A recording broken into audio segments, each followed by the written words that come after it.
The fire in Kuwait on Wednesday that killed at least 42 Indians, most of them from Kerala and Tamil Nadu, is being described as the worst building fire in Kuwait's history and has triggered a crackdown on housing violations by the local government. The fire broke out in a building which housed over 195 migrant housing workers in southern Kuwait's Mangaf area. According to the local authorities, the building had been rented by NBTC Group, an engineering and construction firm partially owned by an Indian national.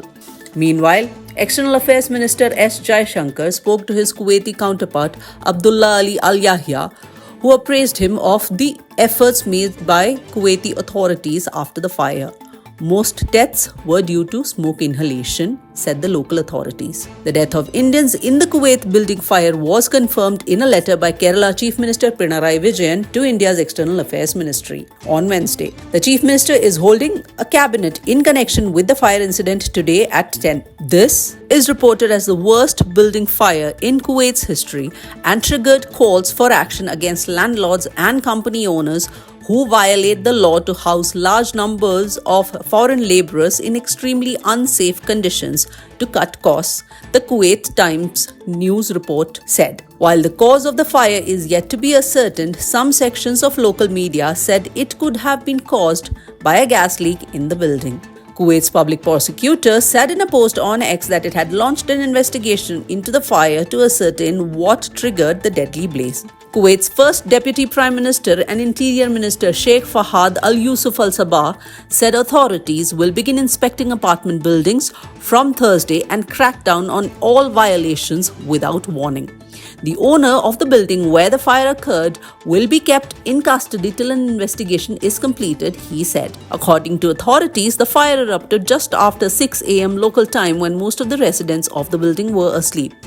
It resulted in thick clouds of smoke that suffocated most of the victims, Kuwait Times reported, quoting officials from the country's Interior Ministry and Fire Department. In India, the tragedy evoked responses with condolences coming in from all quarters. Truly tragic. In fact, they had packed about a couple of hundred people into that building. And it's really sad to hear that the fire killed, I believe they initially said 35, now it looks like 41. Dozens more are injured. So it's really a terrible situation. It's a reminder, sadly, of how much our migrant workers suffer when they go abroad hoping to make something to support their families at home, and they end up in this kind of terrible conditions. I pray and hope that the government of Kuwait will take very stern action against whoever is responsible and will also help compensate the families who lost their loved ones.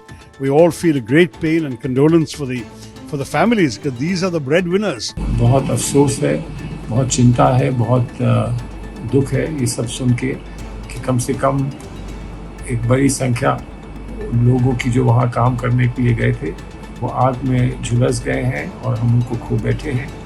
जल्द से जल्द सरकार कुछ कदम उठाए और जो कदम उठाए हैं और वहाँ से जो भी सूचनाएं आती हैं उनको यहाँ पर आवाम को, जनता को पहुँचाएं ताकि कुछ लोगों को यहाँ थोड़ी सी हिम्मत बढ़ सके और थोड़ी सी राहत मिल सके। So far, 10 deaths from Kerala have been confirmed and verified by families. Kelu Ponmalari, a native of Trikaripur, was working as a production engineer with NBTC Group. He is survived by his wife and 2 sons. Other deceased have been identified as 32-year-old Akash S. Nair, a native of Pandalam in Pathanamthitta, 65-year-old Chennasheril Saju Varghese from Kunni in Pathanamthitta, Changanasheri native Sri Hari Pradeep, 29-year-old Stephen Abraham Sabu from Pambadi, Umaruddin Shamir from Puyapalli, Kollam, and 34-year-old Renjit. Renjit's family is still in shock over his death. In the wake of the tragedy, the Kerala government has cancelled the inaugural conference, seminar and related programs of the Loka Kerala Sabha. It is a 3-day event organized by the state government to bring Malayalis living in different parts of the world under one platform. While the Loka Kerala Sabha will be held on June 14th and 15th as per schedule, there will be no celebrations.